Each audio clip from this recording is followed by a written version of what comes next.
Good morning friend, मैं सुप्रिया स्वागत करती हूँ आपका डिकोड एग्ज़ाम में। फ्रेंड, आज डेली करंट अफेयर्स की क्लास में हम डिस्कस करेंगे 18 सितंबर से रिलेटेड जितने भी न्यूज़ हैं, जितने भी इवेंट्स हैं जो हमारे एग्ज़ाम के लिए इंपॉर्टेंट है, हम उन्हें एक एक करके डिस्कस करेंगे। तो फ्रेंड, आइए स्टार्ट करते हैं आज की क्लास। और आज की क्लास में हमारा पहला प्रश्न है, वन एवं पर्यावरण मंत्रालय द्वारा दक्षिण अफ्रीका से लाए जाने वाले चीतों को किस अभयारण्य में रखे जाने की योजना बनाई गई है। तो प्रश्न है कि वन और पर्यावरण मंत्रालय के द्वारा दक्षिण अफ्रीका से कुछ चीते लाए जा रहे हैं, तो उन चीतों को किस अभयारण्य में रखा जाएगा, ये प्रश्न पूछ रहा है। ऑप्शन देखिए क्या है, रणथंभौर बाघ अभयारण्य, बांधवगढ़ अभयारण्य, कुन्नू पालपुर अभयारण्य या फिर पाराबिकुलम अभयारण्य। तो फ्रेंड, इसका आंसर हो जाएगा सी, यानी कि कुन्नू पालपुर अभयारण्य में दक्षिण अफ्रीका से लाए गए चीतों को रखे जाने की योजना बनाई जा रही है। इसकी व्याख्या देखते हैं। मंत्रालय यानी कि पर्यावरण मंत्रालय द्वारा दक्षिण अफ्रीका से लाए जाने वाले चीतों को मध्य प्रदेश के कुन्नू पालपुर अभयारण्य में रखे जाने की योजना बनाई गई है। तो यहाँ से देखिए दो चीज़ हमें पता चला। एक तो आपका कुन्नू पालपुर अभयारण्य कहाँ पे है, मध्य प्रदेश में। और ये चर्चा में क्यों है ये अभयारण्य, क्योंकि यहाँ पे दक्षिण अफ्रीका से जो चीते लाए जा रहे हैं वो उनको इसी अभयारण्य में रखे जाने की योजना बनाई जा रही है, इसलिए ये मोस्ट इंपॉर्टेंट हो जाता है। फ्रेंड, स्टार बना लीजिए, ऐसे प्रश्न पूछे जाते हैं और ऐसे प्रश्न पूछे जा चुके हैं, ठीक है, इसलिए यहाँ पे ये चीज़ फिर से डिस्कस की जा रही है।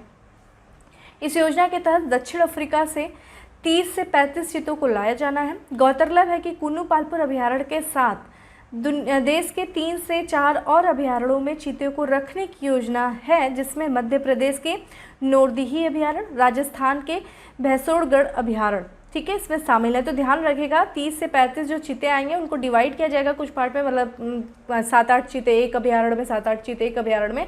तो ऐसे करके एक आपका मध्य प्रदेश में देखा जाए 2 अभयारण्य है, आपका कुन्नू पालपुर अभयारण्य है, दूसरा देखा जाए तो नोरदीही अभयारण्य है, और एक राजस्थान का अभयारण्य भी इसी के साथ चर्चा में है, भैंसोड़गढ़ अभयारण्य जो है वो भी शामिल है। यहाँ पे भी चीतों को रखने की योजना बनाई जा रही है। तो प्रश्न यहाँ से एक पक्का है फ्रेंड, ऐसे प्रश्न पूछे जाते हैं, ठीक है।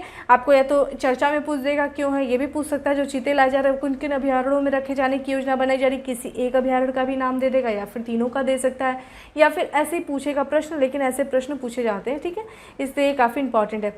और फ्रेंड, आंसर्स मुझे काफ़ी कम मिलने लग रहा है आप लोगों का काफ़ी मोटिवेशन डाउन हो रहा है। धीरे धीरे वही होता है, स्टार्टिंग में काफ़ी हाई मोटिवेशन होता है, अचानक से सडन डाउन हो रहा है, क्योंकि आंसर्स अब रिप्लाई बहुत कम लोग कर रहे हैं। तो प्लीज़ ऐसा ना करें, ज़्यादा से ज़्यादा लोग आंसर करें।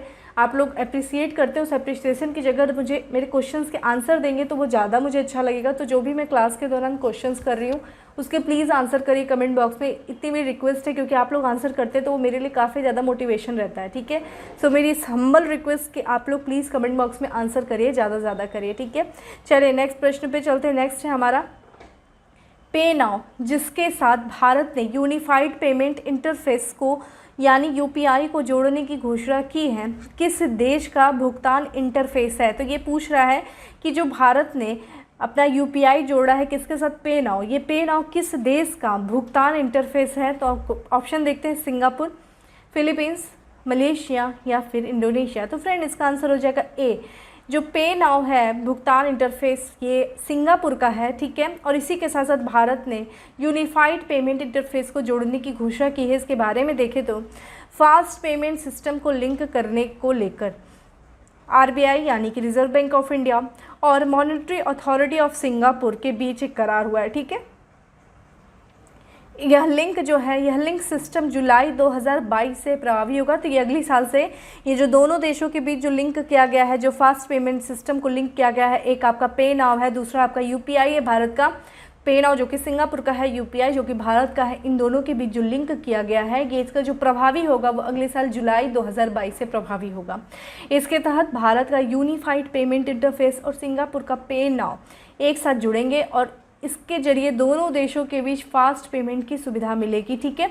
तो ये ऐसे ये सब डायरेक्ट ऐसे ही पूछ सकता है कि पे नाउ जो है वो किस देश का है, वो सिंगापुर का है, किसके साथ लिंक किया गया है, यूपीआई के साथ लिंक किया गया है। तो देखा जाए इस समझौते के बाद, देखा जाए इन दोनों देशों के बीच जो समझौता हुआ है, इसके बाद जो दोनों देशों के लोग हैं यानी कि जो दोनों देशों के नागरिक हैं उनको पेमेंट की सुविधा मिलेगी, और वो पेमेंट जो है काफ़ी आसानी से एक दूसरे के देश में कर सकते हैं, काफ़ी सरल तरीके से, और पहले से काफ़ी फास्ट तरीके से जो है ये पेमेंट सुविधा उनको मिलेगी, ठीक है, इसके प्रभावी हो जाने के बाद। और ये प्रभावी कब होगा, अगले साल यानी कि 2022 में कब होगा, जुलाई में, ठीक है। चलिए नेक्स्ट पे चलते हैं। नेक्स्ट है हमारा, किस राज्य या केंद्र शासित प्रदेश में सखी मिशन की शुरुआत की गई है?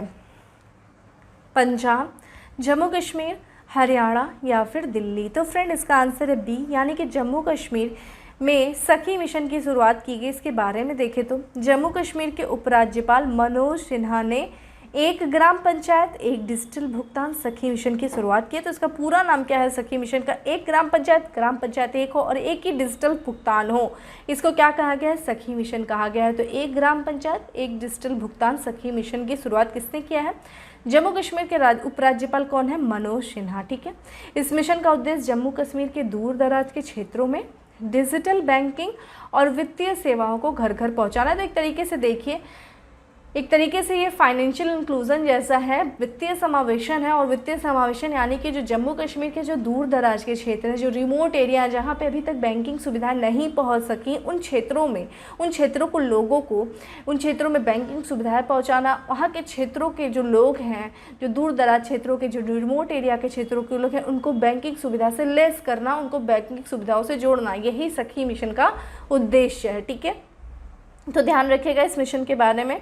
चलिए नेक्स्ट चलते हैं। नेक्स्ट है हमारा, टाइम पत्रिका ने 2021 के 100 सबसे प्रभावशाली लोगों, the 100 most influential people of 2021 की अपनी वार्षिक सूची का अनावरण किया है, जिसमें शामिल हैं। तो यहाँ पे देखिए, टाइम पत्रिका 2021 का ने अपने जो सबसे प्रभावशाली 100 सबसे प्रभावशाली लोगों की सूची का अनावरण किया है। तो इसमें पूछा है कि भारत के कौन से लोग इस सूची में शामिल है, इस वार्षिक सूची में भारत के कौन कौन शामिल है। देखिए विकल्प देखिए, प्रधानमंत्री नरेंद्र मोदी, बी आपका ममता बनर्जी, सी आपका आधार पूनावाला और डी आपका उपर्युक्त ए बी सी तीनों। इसका फ्रेंड आंसर होगा डी। ठीक है, टाइम पत्रिका की जो 100 सबसे प्रभावशाली जो सूची, जो वार्षिक सूची इससे वो क्या अनावरण किया है, उसमें भारत के प्रधानमंत्री, पश्चिम बंगाल के मुख्यमंत्री ममता बनर्जी और साथ ही साथ आधार पूनावाला, ये तीनों शामिल हैं। इसके बारे में देखें तो टाइम्स की 100 सबसे प्रभावशाली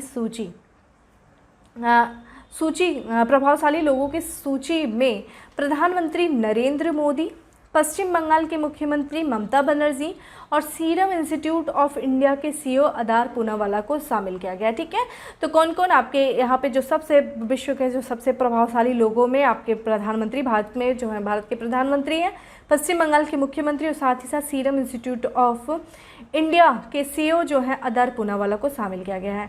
और ये जो सूची है वो 6 श्रेणियों में बांटा गया है। सूची को एक प्रतीक है, दूसरा पायनियर्स है, तीसरा टाइम्स है, तीसरा कलाकार है, फिर चौथा आपका 5th देखा जाए तो नेता है और आपका 6th देखा जाए तो नव प्रवर्तन करता है। ठीक है, चलिए आपका क्वेश्चन ये है कि भाई हाल ही में सीरम इंस्टीट्यूट के कौन थे प्रमुख जिनको भी हाल ही में लोकमान्य तिलक से सम्मानित किया गया है, तो आप उनका नाम हमें बताएंगे। सीरम इंस्टीट्यूट जिसने कोविशील्ड जो है वैक्सीन का निर्माण किया था, वैक्सीन बनाई थी, तो वहाँ के कौन से प्रमुख हैं जिनको भी हाल ही में लोकमान्य तिलक, ठीक है, लोकमान्य तिलक से सम्मानित किया गया है। ठीक है, ये चीज़ आप मुझे कमेंट बॉक्स में बताएंगे। ठीक है, चलिए नेक्स्ट प्रश्न पे चलते हैं। संयुक्त राष्ट्र व्यापार और विकास सम्मेलन यानी कि United nation conference on trade and development UNCTAD ने भारत के आर्थिक विकास दर 2021 में कितने प्रतिशत रहने का अनुमान लगाया है। तो ये अंकटाड ने अपने रिपोर्ट जारी की है। उस रिपोर्ट में भारत की आर्थिक विकास दर 2021 कितने प्रतिशत पे रहने का अनुमान लगाया है अंकटाड ने? 8.3%, 7.0%, 7.2% या फिर 8%। तो फ्रेंड इसका आंसर हो जाएगा सी, यानी कि 7.2% जो है भारत का विकास दर रहेगा 2021 के तहत। किसके अनुसार? अंकटाड के अनुसार, संयुक्त राष्ट्र व्यापार और विकास सम्मेलन के अनुसार। इसके बारे में देखें तो संयुक्त राष्ट्र व्यापार और विकास सम्मेलन ने भारत की आर्थिक विकास दर को 2020 में 7% के संकुचन के मुकाबले 2021 में 4 साल के उच्चतर 7.2% पर पहुंचाने का अनुमान लगाया है। ठीक है, तो ध्यान रखिएगा 4 साल के उच्चतर स्तर पे 7.2% पे रहने का अनुमान लगाया है 2021 में। और 2020 में कितना था फ्रेंड? 7% माना था। और इस विकास दर के साथ भारत चीन के बाद सबसे तेज़ी से बढ़ने वाली अर्थव्यवस्था बन जाएगा, जिसके 8.3% बढ़ने का अनुमान लगा है। तो जो अंकटाड ने जो अपनी आर्थिक विकास दर 2021 रिपोर्ट के अनुसार जो भारत की विश्व की सबसे तेज़ी से बढ़ने वाली अर्थव्यवस्था होगी वो चीन होगी सबसे पहले स्थान पे, जिसकी विकास दर कितनी होगी 8.3%। वहीं भारत जो है दूसरे स्थान पे रहेगा कितने आर्थिक विकास दर के साथ 7.2%। ठीक है, तो ये चीज़ ध्यान रखिएगा, बहुत इंपॉर्टेंट है, ये सब डेटा पूछता है। और ये जो अंकटाड ने जो रिपोर्ट जारी की किस आधार पे, ये जो गणना है इसकी गणना 2015 पे जीडीपी पर स्थिर डॉलर पर आधारित है। ठीक है, 2015 जो था इसके बेस आधार पे इसने ये गणना निकाली है। चलिए, आपका प्रश्न ये है कि आप अंकटाड के बारे में बताएंगे। अंकटाड जो है इसकी स्थापना कब हुई, ठीक है, अंकटाड का हेडक्वार्टर कहाँ है, और अंकटाड के द्वारा अगर कोई रिपोर्ट जारी की जाती है तो उस रिपोर्ट के भी बारे में आप मुझे बताएंगे। ठीक है, तो आप बाकी हेडक्वार्टर मोस्ट इम्पॉर्टेंट, स्थापना, ठीक है, ये चीज़ इंपॉर्टेंट है अंकटाड के बारे में। ठीक है, और बाकी ये जरूर ध्यान रखिएगा, इसकी जो रिपोर्ट है 2021 में जो आर्थिक विकास दर के अनुसार सबसे तेज़ी से बढ़ने वाली अर्थव्यवस्था चीन होगी, 8.3% विकास दर होगा। उसी के साथ भारत दूसरे स्थान पर होगा 7.2% के दर से। ठीक है, नेक्स्ट है अभ्यास पीसफुल मिशन के छठे संस्करण की मेजबानी किस देश के द्वारा की जा रही है। अभ्यास पीसफुल, रूस, अमेरिका, चीन या फिर भारत। तो फ्रेंड इसका आंसर हो जाएगा ए, यानी कि रूस के द्वारा अभ्यास पीसफुल मिशन के छठे संस्करण की मेजबानी की जा रही है। इसके बारे में देखें तो अभ्यास पीसफुल मिशन, जिसे CSO अभ्यास शांतिपूर्ण मिशन 2021 भी कहते हैं, या फिर CSO यानी कि संघाई कोऑपरेशन ऑर्गेनाइजेशन, इन्हीं देशों के बीच में ये अभ्यास होता है। और इसको क्या कहते हैं, किन किन नामों, शांतिपूर्ण मिशन या फिर पीसफुल मिशन के नाम से जानते हैं। और 2021 का जो मिशन, ये अभ्यास जो चल रहा है, जो कि इसका छठा संस्करण है इस अभ्यास का, इसकी मेजबानी रूस द्वारा दक्षिण पश्चिम रूस के औरंगबर्ग क्षेत्र में 13 से 25 सितंबर 2021 तक जारी रहेगा। यानी कि अभी ये अभ्यास चल ही रहा है। जब हम लोग करंट अफेयर्स पढ़ रहे हैं तो वहाँ पे ये लोग अभ्यास कर रहे हैं। ठीक है, कौन कौन से नेशन हैं इसमें, जो CSO के सदस्य देश हैं वो आपस में मिल करके अभ्यास पीसफुल मिशन जो है वो चलाते हैं। और इस समय जो छठा संस्करण है इसका वो रूस के द्वारा किया जा रहा है, उसकी मेजबानी की जा रही है। यह एक बहुपक्षीय अभ्यास है जो संघाई सहयोग संगठन के सदस्य देशों के बीच सैन्य कूटनीति के हिस्से के रूप में द्विवार्षिक रूप से आयोजित किया जाता है। ध्यान रखिएगा, द्विवार्षिक, 2 वर्षों में एक बार आयोजित किया जाता है। ठीक है, और इसका बेसिकली उद्देश्य देख लीजिए कि भारत की तरफ से देखिए भारतीय सैन्य दल, जिसमें 200 कर्मियों का एक संयुक्त बल शामिल है, इस अभ्यास में भाग ले रहा है। और यह अभ्यास संघाई सहयोग संगठन यानी कि संघाई कोऑपरेशन ऑर्गेनाइजेशन के सदस्य राष्ट्रों के बीच संयुक्त आतंक विरोधी अभ्यास है। ठीक है, आतंक विरोधी अभ्यास है ये जो शांतिपूर्ण मिशन जो है। चलिए, अब आपको CSO के बारे में बताना है कि CSO की स्थापना कब हुई और CSO के सदस्य कौन कौन हैं, और इसके संस्थापक पहले कौन से सदस्य, और हाल ही में जो सदस्य शामिल हुए वो कौन कौन से थे, और भारत जो है इसका जो सदस्य बना वो किस वर्ष बना, और उसके साथ कौन सा दूसरा देश भी इसके साथ सदस्य बना था। तो आप हमें ये बताएंगे कि संस्थापक देश के रूप में पहले कौन सदस्य थे, उसके बाद कौन कौन से सदस्य इसमें जुड़े, और वर्तमान में इसमें कितने सदस्य हैं, आप मुझे ये बताएंगे। ठीक है, CSO के बारे में, SCO के बारे में, SCO के बारे में। ठीक है, चलिए नेक्स्ट प्रश्न पे चलते हैं। नेक्स्ट है हमारा राष्ट्रीय फ्लोरेंस नाइटिंगेल पुरस्कार 2021 से किसे सम्मानित किए जाने की घोषणा की गई है।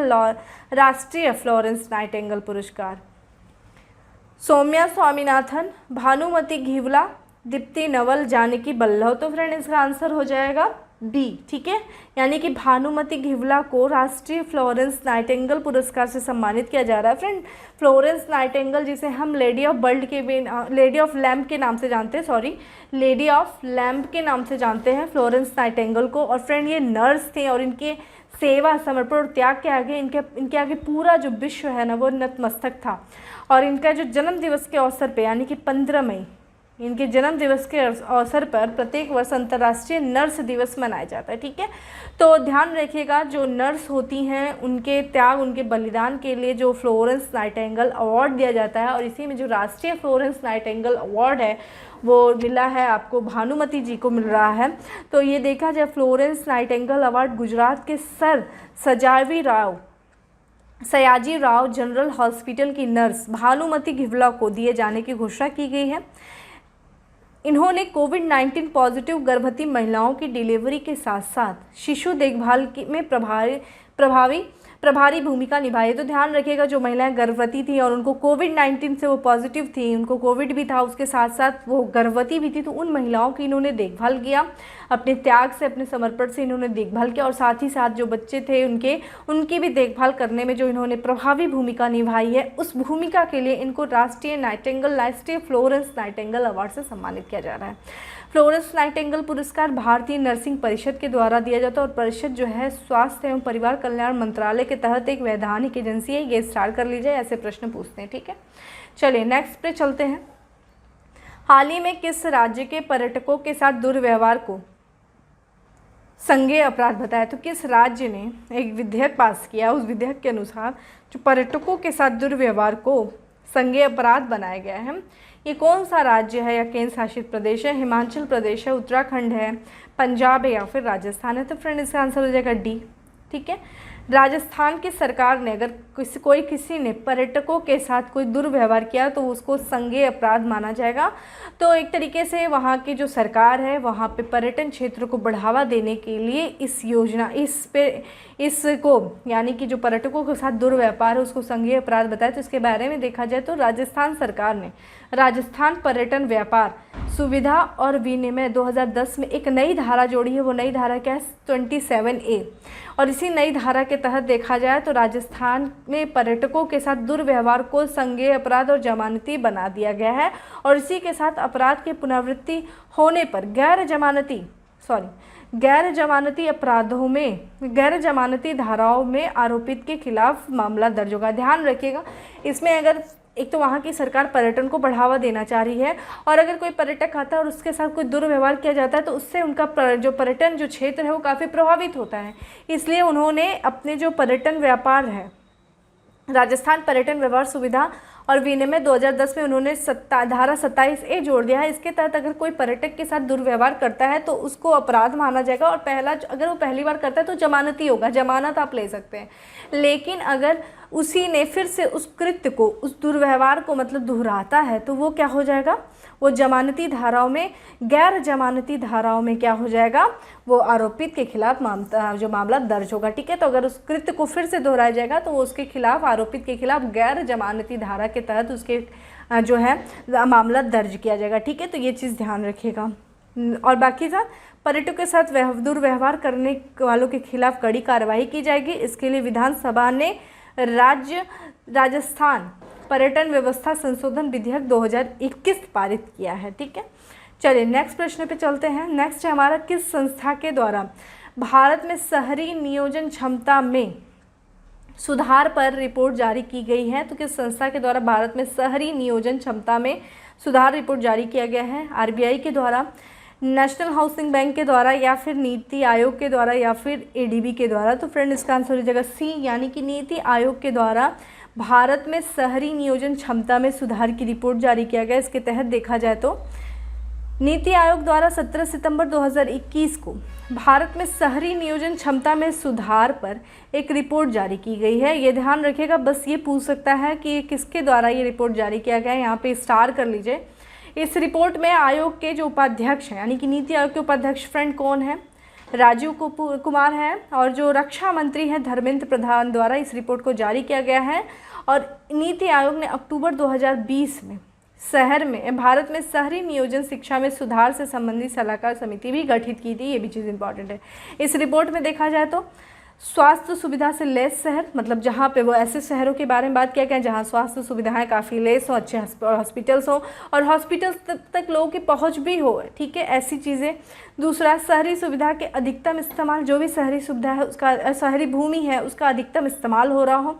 मानव संसाधन क्षमताओं को बेहतर बनाने, ठीक है, जो हमारे ह्यूमन जो रिसोर्सेज हैं, ठीक है, वो बेहतर होने चाहिए, ठीक है। और साथ ही साथ नगरीय शासन को सुदृढ़ करने जैसी सिफारिशें इसमें शामिल की गई हैं। तो फ्रेंड इस रिपोर्ट में आपको नीति आयोग के बारे में ये चीज़ जानना है कि रिपोर्ट किसके द्वारा जारी की गई है। ये चीज़ नीति आयोग के द्वारा। अब आपके लिए कवर की है कि आप नीति आयोग के बारे में बताएंगे। नीति आयोग का गठन कब किया गया, किस संस्था के स्थान पर नीति आयोग आया, नीति आयोग के अध्यक्ष कौन है, आप ये बताएंगे। उपाध्यक्ष तो हम लोग राजीव कुमार को देख ही रहे हैं। तो उप अध्यक्ष कौन होता है आप ये बताएंगे, ठीक है। और साथ ही साथ नीति आयोग का फुल फॉर्म भी बताएंगे फ्रेंड। फुल फॉर्म हिंदी और इंग्लिश दोनों बताएंगे। एक एग्ज़ाम में हिंदी में पूछा था, बहुत से लोग कंफ्यूज हो गए थे, इंग्लिश तो ज़्यादा लोग बता देते हैं कि नीति आयोग NITI बता देंगे। तो आपको मुझे नीति आयोग का फुल फॉर्म हिंदी और इंग्लिश में बताना है, नीति आयोग का गठन कब हुआ ये बताना है, नीति आयोग के अध्यक्ष कौन है ये आपको बताना है, ठीक है। चलिए नेक्स्ट प्रश्न है और आज का लास्ट प्रश्न है, किस देश ने 50 प्रकार के कैंसर का पता लगाने के लिए दुनिया का सबसे बड़ा रक्त परीक्षण अभियान शुरू किया है। तो ये 50 प्रकार का कैंसर पता लगाएगा इस रक्त परीक्षण अभियान के द्वारा। और ये देश कौन सा है, ब्रिटेन, अमेरिका, चीन या फिर भारत। तो फ्रेंड इसका आंसर हो जाएगा ए, यानी कि ब्रिटेन जो है वो 50 प्रकार का कैंसर का पता लगाने के लिए दुनिया का सबसे बड़ा रक्त परीक्षण अभियान शुरू किया है। इसके बारे में देखें तो ब्रिटेन की राष्ट्रीय स्वास्थ्य सेवा ने लक्षणों के प्रकट होने से पहले 50 प्रकार के कैंसरों का पता लगाने गैलरी रक्त परीक्षण का दुनिया का सबसे बड़ा अभियान शुरू किया। फ्रेंड देखिएगा जो है यहाँ पे ये चीज़ ध्यान रखिएगा, जो कैंसरों के लक्षण का पता लगाने के लिए गैलरी रक्त परीक्षण जो है वो किया जाता है। अभी इस समय वर्तमान में देखें तो ये अमेरिका में इसका इस्तेमाल होता है, ठीक है। गैलरी ब्लड टेस्ट मरीजों के खून में DNA को देखने के लिए किया जाता है। इससे पता चलता है कि क्या उसके शरीर में कोई कैंसर कोशिका है या नहीं। तो इससे क्या पता चलेगा, अगर कैंसर के बारे में पहले से ही पता चल जाएगा कि हाँ किसी के बॉडी में कैंसर कोशिका है और उसका अगर उसके पहले ही पता चल जाएगा तो उस कैंसर के उपचार को किया जा सकता है, ठीक है। उसके जो कैंसर उसका उपचार किया जा सकता है। तो इससे जो है मृत्यु जो कैंसर के कारण हो जाती है वो उसकी दर में कमी आएगी, ठीक है। तो उस पेशेंट को, जो कैंसर का पेशेंट है, उसको बचाया जा सकता है इसके द्वारा, ठीक है। तो कैंसर के शुरुआती चरण में इलाज से मरीज के बचने की संभावना बढ़ जाती है, ठीक है। तो ये हमारा था 10 क्वेश्चंस, ठीक है, जितना था इम्पॉर्टेंट। अब हम लोग नेक्स्ट देखते हैं, हमारा फैक्ट्स ऑफ द डे पे चलते हैं। फैक्ट्स ऑफ द डे में फ्रेंड है कि इटालियन ग्रैंड प्रिक्स 2021 के विजेता रहे ऑस्ट्रेलियाई हैं डैनियल रिकियार्डो जो है वो इटालियन ग्रैंड प्रिक्स 2021 के विजेता रहे। पूर्वोत्तर राज्यों के पर्यटन और संस्कृत मंत्रियों का 2 दिवसीय सम्मेलन जो है शुरू हुआ, कहाँ, गुवाहाटी, ठीक है। असम के गुवाहाटी में पूर्वोत्तर राज्यों के पर्यटन और संस्कृत मंत्रियों के 2 दिवसीय सम्मेलन की शुरुआत हुई। प्रधानमंत्री नरेंद्र मोदी 25 सितंबर को न्यूयॉर्क में संयुक्त राष्ट्र महासभा, ठीक है, यूनाइटेड नेशन जनरल असेंबली को संबोधित करेंगे। और ये जो जनरल असेंबली है वो कौन सा सत्र है, वो 76वां सत्र है। तो ठीक है, प्रश्न ऐसे भी आ सकता है कि किस सत्र को जो है संबोधित कर रहे हैं प्रधानमंत्री Narendra Modi United nation general assembly का, तो वो 76वां है, ठीक है। और ये अभी जाएंगे वहाँ पे, अमेरिका के दौरे पे वो जाने वाले हैं हमारे प्रधानमंत्री, ठीक है। तो और इसी के साथ साथ एक और सत्र को भी संबोधित करेंगे, उसको भी देख लेंगे, एक और सम्मेलन में भाग लेंगे वो, तो उसको भी देख लेते हैं। बाकी ये चीज़ इंपॉर्टेंट है, ये ध्यान रखिएगा। यूनाइटेड नेशन जनरल असेंबली जो कि न्यूयॉर्क में, उसका जो 76वां जो सत्र है उसको ये संबोधित कर रहे हैं, सत्र को, ये 25 सितंबर को। अंतर्राष्ट्रीय ओलंपिक समिति ने 2022 के बीजिंग ओलंपिक से निलंबित कर दिया उत्तर कोरिया को, फ्रेंड निलंबित कर दिया। ये विंटर ओलंपिक है, ये भी ध्यान रखिएगा, क्योंकि ओलंपिक वैसे 4 साल के अंतराल पे होता है। ये विंटर ओलंपिक है जो 2022 में होने वाला, कहाँ होने वाला, बीजिंग में होने वाला, चाइना के बीजिंग, ठीक है। अभी जो टोक्यो ओलंपिक हुआ है, टोक्यो में हुआ है, और ये है 2022 का हो रहा है, ये बीजिंग में होगा, 2022 में होगा, तो विंटर ओलंपिक होगा। इससे अंतर्राष्ट्रीय ओलंपिक समिति ने उत्तर कोरिया को निलंबित कर दिया है। ये मोस्ट इंपॉर्टेंट प्रश्न है। विश्व लिम्फोमा जागरूकता दिवस, लिम्फोमा भी फ्रेंड एक प्रकार का कैंसर होता है, और इसके प्रति जो जागरूकता दिवस मनाया जाता है वो 15 सितंबर को मनाया जाता है। प्रधानमंत्री नरेंद्र मोदी जी 24 सितंबर को होने वाले क्वाड लीडर्स समिट में हिस्सा लेंगे। तो ध्यान रखिएगा 25 सितंबर को वो वाशिंगटन में यहाँ न्यूयॉर्क में जो यूनाइटेड नेशन जनरल असेंबली है उसके 76वें, ठीक है, सत्र को संबोधित कर रहे हैं। और उसके एक दिन पहले यानी कि 25 सितंबर को quad leaders, friend quad leader यानी कि कोऑर्डिनेटर लीडर्स, जो आपके 4 लीडर्स कौन, 4 देशों के, एक आपका US हो गया, दूसरा आपका जापान हो गया, तीसरा आपका ऑस्ट्रेलिया हो गया, और चौथा इंडिया है। तो ये क्वाड नेशन है फ्रेंड। इन क्वाड नेशन की जो समिट होने जा रही है 24 सितंबर को वाशिंगटन में, उसमें भी भाग ले रहे हैं, ठीक है, इसलिए इंपॉर्टेंट है। दो देशी चैनल, दो संसदीय चैनल, लोकसभा और राज्यसभा, इन दोनों का विलय कर दिया गया और दोनों का विलय करके एक चैनल बनाया गया जिसका नाम है संसद टीवी। ठीक है, ये 14 सितंबर को जिस दिन जो हिंदी दिवस था, हिंदी दिवस के अवसर पे इसका उद्घाटन किया गया प्रधानमंत्री नरेंद्र मोदी के द्वारा। ठीक है, संसद टीवी, और संसद टीवी में लोकसभा और राज्यसभा दोनों का विलय कर दिया गया। संसद टीवी के जो प्रथम CEO फ्रेंड बनाए गए हैं वो रवि कपूर जी बनाए गए हैं। ये रिटायर IAS थे, इन्हीं को बनाया गया है, रवि कपूर को, जो प्रथम संसद टीवी के CEO। नेक्स्ट है हमारा, भारत 19 और 20 नवंबर 2021 को नालंदा बिहार में नालंदा महापरिषद में पहली बार आयोजित कर रहा है वैश्विक बौद्ध सम्मेलन, ग्लोबल बुद्धिस्ट कॉन्फ्रेंस का आयोजन भारत पहली बार करने जा रहा है। कब करेगा? नवंबर में करेगा। कहाँ करेगा? नालंदा बिहार में नालंदा महाविहार परिषद में पहली बार आयोजित करने जा रहा है बौद्ध सम्मेलन को। हाल ही में खबरों में रहा चंथू, क्या था चंथू? चंथू एक सुपर टाइफून था। अब आपको बताना है, कमेंट बॉक्स में आंसर ये करना है, जो चंथू टाइफून आया था, टाइफून है, समुद्र में आया होगा, तो किस समुद्र में आया था और किस महासागर में आया था, या और ये किस देश को प्रभावित किया है चंथू ने? ठीक है, ये आपको बताना है। अंतर्राष्ट्रीय ओजोन परत संरक्षण दिवस कब माना जाता है? 16 सितंबर को मनाया गया। ठीक है, ये था हमारा facts of the day. Next चलते हैं उत्तर प्रदेश स्पेशल में। कोरोना वायरस प्रबंधन के लिए वर्ल्ड बुक ऑफ से सम्मानित किया गया। किससे सम्मानित किया? जो औरैया जिले के जो DM हैं उन्हीं को वर्ल्ड बुक ऑफ से सम्मानित किया गया। ठीक है, यूपी में वर्ल्ड बुक ऑफ रिकॉर्ड इसको कह सकते हैं। यूपी में दिव्यांगजनों के लिए राशन कार्ड बनाया जा रहा है आत्मनिर्भर भारत योजना के तहत। ठीक है, यूपी में दिव्यांगजनों के लिए राशन कार्ड बनाया जा रहा है आत्मनिर्भर भारत योजना के तहत। ठीक है, ये चीज़ किया जा रहा है। मुख्यमंत्री योगी आदित्यनाथ ने 154 करोड़ रुपए की लागत से सैनिक स्कूल का शिलान्यास किया। कहाँ? गोरखपुर में। तो सैनिक स्कूल जो बनाया जा रहा है वो गोरखपुर में बनाया जा रहा है। ठीक है, ये चीज़ और ध्यान रखिएगा। जो राशन कार्ड बनाया जा रहा है दिव्यांगजनों को, किस योजना के तहत? आत्मनिर्भर भारत योजना के तहत, यूपी में।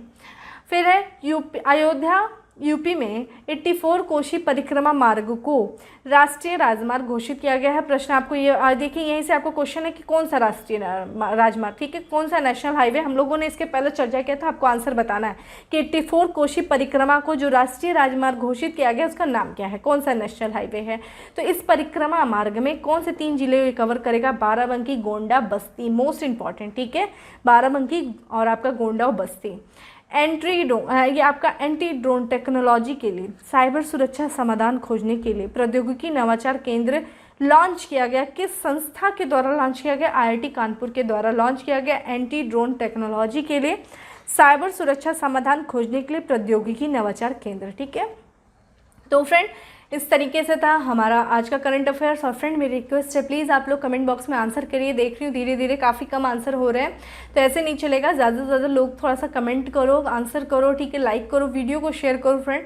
ठीक है, बाकी जो आज मैंने जितने भी प्रश्न पूछे हैं, आई होप सो कि आप सभी लोग ज़्यादा से ज़्यादा आंसर देने की कोशिश करोगे और भी लोग आंसर दो। ठीक है, चलो फिर मिलते हैं अपने नेक्स्ट क्लास में। तब तक के लिए bye, have a good day, stay safe and stay happy.